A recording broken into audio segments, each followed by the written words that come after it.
Sylvia, thank you very much. I couldn't hear a word out there, so I was entirely presumptuous and said, that must be me. Thank you. I'm delighted to be here with all of you and appreciate Sylvia's leadership on this. And I think she summed it up best the other day when she said that there isn't a Democrat way or a Republican way to solve Ebola. And obviously, I think everybody in this room understands that. Solving this crisis is going to require all hands on deck, and every single one of us are profoundly grateful for Susan Rice's leadership, the President's leadership, and this meeting here today, which builds on the meetings that we've just had in New York, and a particularly important meeting yesterday, which I think you saw the President speak at, in which he challenged leaders all across the world to really rise to this enormously challenging and vexing moment. I want to recognize Dr. Melvin Corker from Liberia. Dr. Corker has a remarkable story to tell, and you'll hear a little bit more about it in a moment, but just quickly I'll share with you when he first contracted Ebola, which he self-diagnosed after he had been working with a nurse who contracted it, and he then isolated himself, quarantined himself, and took certain measures. But an American doctor told him he had 1 in 10 chance of surviving. Well, Dr. Corker was determined to be the 1 of the 10, and he drank 12 liters of water a day. He held his nose while he ate so that the smell of food wouldn't make him throw up.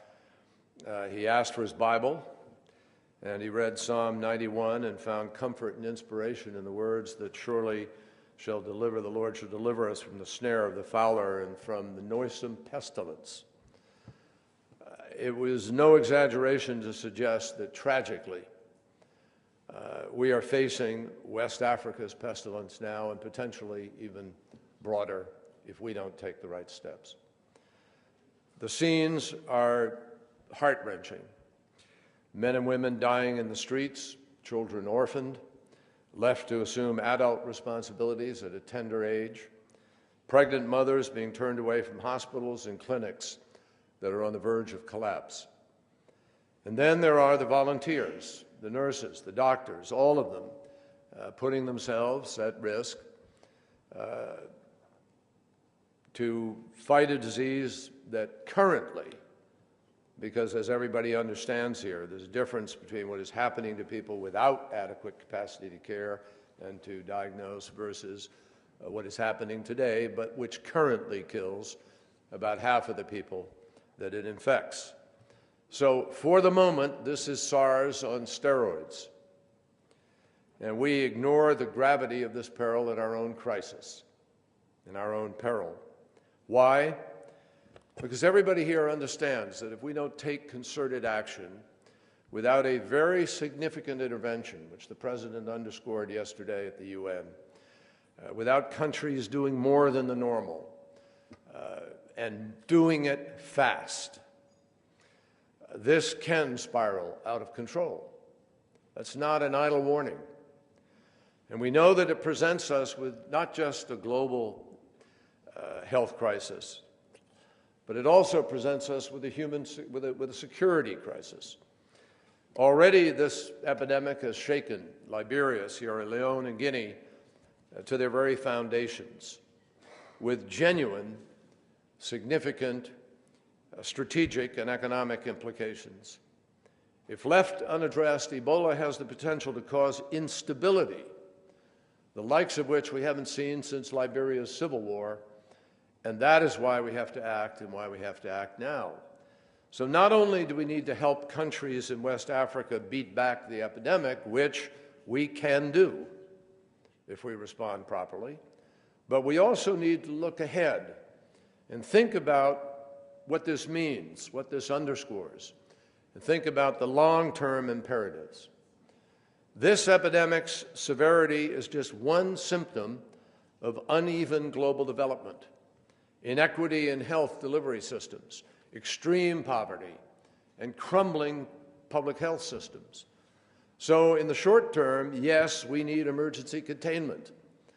But in the long term, we need to help the hardest hit countries build the kind of health systems and infrastructure that will allow them to prevent, detect, and rapidly respond to the next infectious disease, to any other outbreak, to stop those outbreaks in the first place before they become epidemics. And the costs should tell us a lot about the nature of this challenge and the imperative. We know that already some 3,000 plus have died in West Africa, and potentially hundreds of thousands more at risk. I assume all of you are familiar with and have been seeing the curve and the dramatic impact of what happens by January if we don't do what we need to do now at the end of September. We know that hospitals and clinics are teetering on the brink of collapse and that already strained public health systems are being stretched to the breaking point. We know that canceled flights and closed borders are wreaking economic havoc on the hardest hit countries, showing that slow down the relief efforts and response efforts and actually set back other things like tourism for decades, conceivably. Yesterday I talked with President Kenyatta, Kenya, who informed me they haven't closed the border and they won't, but a lot of countries have. And we understand how many flights have been canceled, which disturbs the capacity to move people and goods.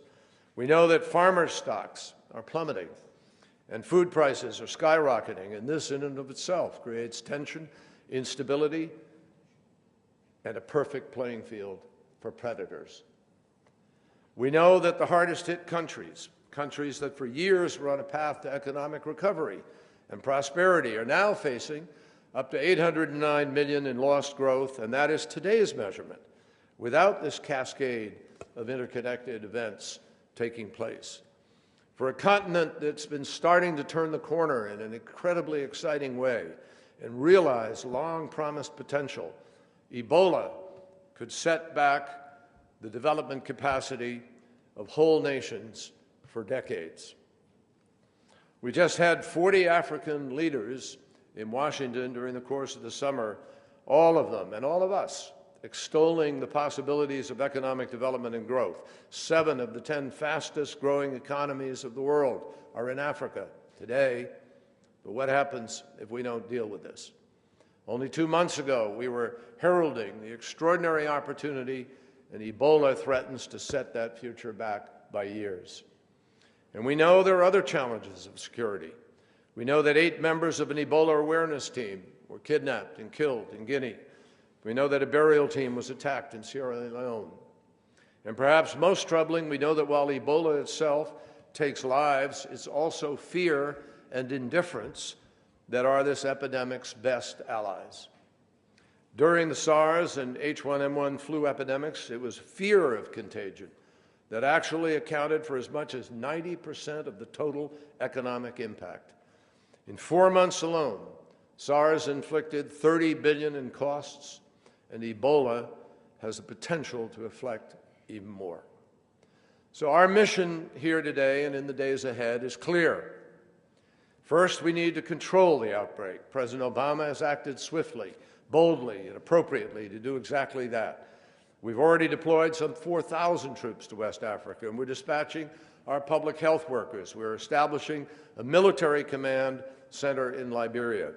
We're creating an air bridge to get health workers and medical supplies into West Africa. We're training thousands of health workers and distributing supplies and information kits to families. And we're partnering with Nigeria and Senegal, which have contained Ebola. Second, we need to galvanize an international effort, as I mentioned earlier. Just like ISIL, this disease respects no borders and requires a global coalition in order to stamp it out.